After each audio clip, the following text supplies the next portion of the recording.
What shot was the miracle? The miracle was you walking away with a win over me. What shot was the miracle? Just answer the question. We're all listening, we're all talking. What shot was the miracle? I'll answer whatever questions I feel like answering. You shouldn't have won the fight. You answer whatever question suits you. And I'm going to rectify that in a few days' time. You answer what question suits you.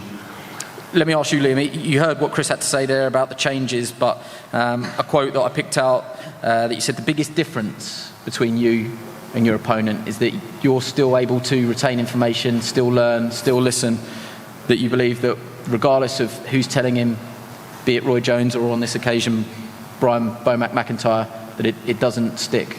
Yeah, 100%, and you know, Brian and the rest of the team over there will be prepared for the backlash again, because he'll blame you once he loses this time round. He's just gone round the houses, everybody, nutrition, you come in with light, you blame everyone else, but Chris Eubank got it wrong.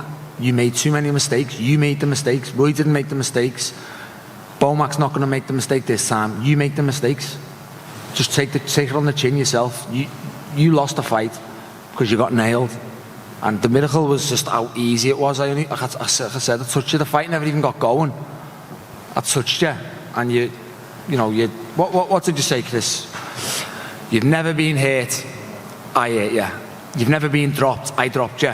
And you've never done that chicken dance. I made you do that as well. I've never said I've never been hurt. You did. They were your words. Chicken dance was your word. You can't not be hurt in the sport of boxing. I've been doing this my whole life. Chris, it got played over the episodes, mate. It was your voice, not mine. It got played over the episodes.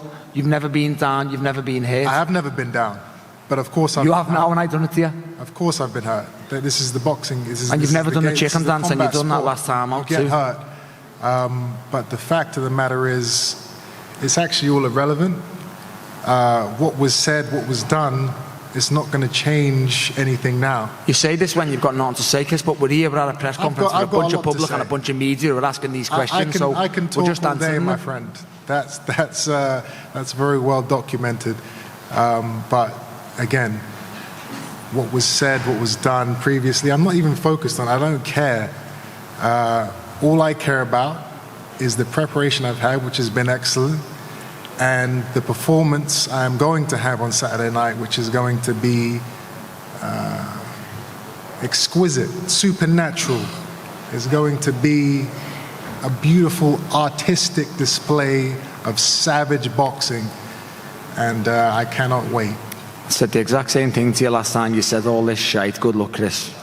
Because that's all you said last time, the same type of words. You'll be on the receiving end of a beautiful display of boxing. You said this last time, Chris. Like we're on repeat again. Yeah. It's like we're here, the same old stuff. You said all this last time, and then you make the excuses. Are you enjoying the fact that you get to say to everybody, notably Chris? I don't need to say it. It said it for itself. You know, Andy, you've done all the work. Whoever done the promos put out what I needed to say. You know, everything. The voiceovers. I've never done the chicken dance while Chris is doing the chicken dance. You know, I've never been dropped as he gets dropped. They were all. It was Chris's voiceover. It was Chris. The words come from Chris's mouth, not mine. I was not saying he's never been hurt or he's never been dropped. It was Chris's voiceover on the program. So, you know, whoever put that together, great, because I don't need to say much about that. That spoke for itself. But the fact that you get to tell everybody I told you so, how does that feel? That was the great point of winning the way I won, because it was all week. It was like Chris couldn't be hurt, and I was like, never say never. And that's basically like I told you. I told every one of you, don't ever think anybody can't be here because they've got a good chin.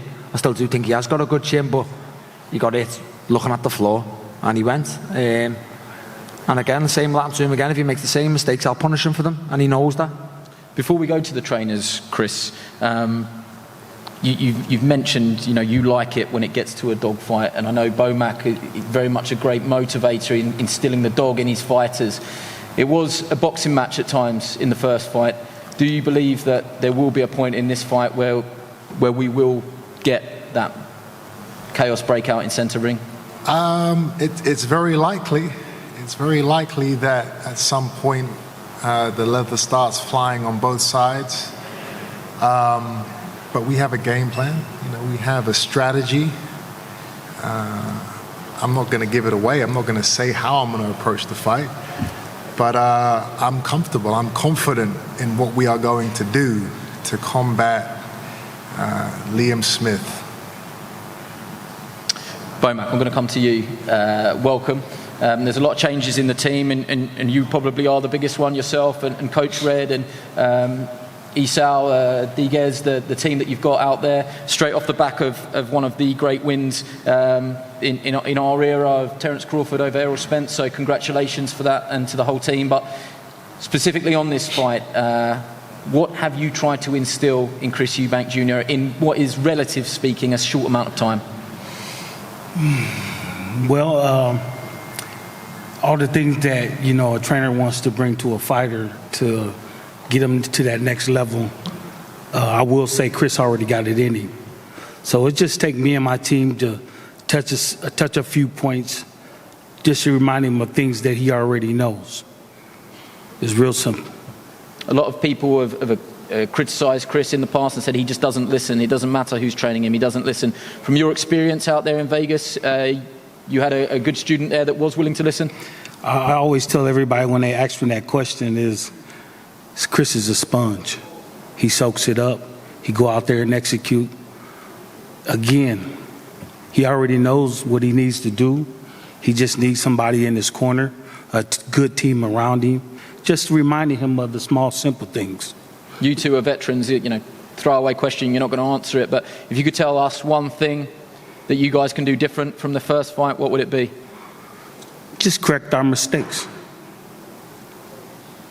You're confident that you've got the winner sitting next to you there? Hey, it's still that from the day one that we started talking. Let's correct our mistakes. Just one along, Ronnie Davies. Ronnie, great to have you here. There's a lot of changes, but there is a constant here in yourself. What have you been talking to Chris about in terms of the wisdom that you've had over your years that you can impart on him now that he's facing this first time that he's coming back from a defeat like this? I'll just say the odd things to him. He knows where he went wrong. He's got a really good team around him. I'm really pleased for him. I've followed him on YouTube, his career, his fighters. So he's with the right people, and I'm pleased for that. Whatever he wants, whatever's best for him, I'm there. I've always been there for him from the day he was born, right through. I've been with him right through his career. I'm proud that I'm still with him, and I feel privileged I'm in the corner of these boys. And that's it. That's all I can say, really. And he will beat Smith. No disrespect.